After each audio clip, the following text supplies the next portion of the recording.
किसी घने जंगल में गिद्धों का एक झुंड रहा करता था। उनका पूरा झुंड एक साथ उड़ान भरता और साथ में ही शिकार करते थे। एक बार वो सभी उड़ते उड़ते किसी टापू पर पहुंच गए। वहां बहुत सी मछलियां और मेंढक रहते थे। उन्हें वहां पर बहुत अच्छा लगा और उन्हें खाने पीने और रहने की सारी सुविधाएं उस टापू पर मौजूद थी। सभी गिद्ध उसी टापू पर रहने लगे। अब उन्हें शिकार के लिए कहीं भी जाना नहीं पड़ता था। बिना किसी मेहनत के उन्हें भरपेट भोजन मिलता था और उस टापू पर वे आलस्य में जीवन जीने लगे। उसी झुंड के एक बूढ़ा गिद्ध रहता था। वह बूढ़ा गिद्ध यह देखकर बहुत परेशान रहा करता था। उसे अपने साथियों की आलस भरी दशा देखकर चिंता होने लगी।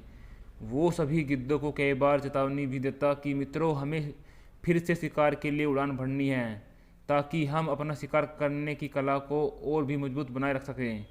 अगर ऐसे ही आलस करेंगे तो एक दिन हम शिकार करना भूल जाएंगे, इसलिए हमें जल्द ही अपने पुराने जंगल में वापस जाना चाहिए।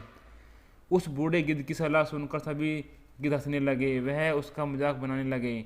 उन्होंने कहा कि बूढ़ा होने की वजह से इसका दिमाग खराब हो गया है, इसलिए यह हमें आरामदायक जीवन छोड़कर जाने की सलाह दे रहा है। यह कहकर गिद्धों के झुंड से उस टापू से जाने से मना कर दिया। इसके बाद वह बूढ़ा गिद्ध अकेले ही वापस जंगल में लौट गया। कुछ दिनों के बाद उस बूढ़े गिद्ध ने सोचा कि बहुत समय हो गया, चलो उस टापू पर जाता हूँ और वहाँ पर उसने सगे लोगों और दोस्तों से मिलकर आता हूँ। वह बूढ़ा गिद्ध जैसे ही उस टापू पर पहुँचा की हालत देखकर वह बहुत हैरान रह गया। वहाँ का दृश्य बहुत भयावह था। उस टापू पर मौजूद सभी गिद्ध मर गए थे। वहाँ पर सिर्फ उनकी लाशें ही पड़ी थी। तभी उसे कोने में एक घायल गिद्ध दिखाई दिया।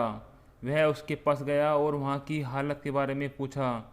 उसने बताया कि कुछ दिन पहले ही इस टापू पर चीतों का एक झुंड आया था, जिन्होंने उन पर हमला कर दिया और सबको मार दिया। हम लोग बहुत समय से ऊंचा उड़ नहीं रहे थे तो हमें अपनी जान नहीं बचा सके। हमारे पंजों में उन्हें से मुकाबला करने की क्षमता कम हो गई थी। उस घायल गिद्ध की बात सुनकर बूढ़े गिद्ध को बहुत दुख हुआ।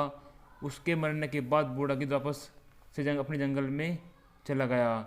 कहानी से शिक्षा मिलती है कि हमें हर साल में अपनी शक्ति और अधिकारों की रक्षा करनी चाहिए। अगर आलस की वजह से अपना कर्तव्य करना छोड़ देंगे तो भविष्य में यह हमारे लिए घातक सिद्ध हो सकता है।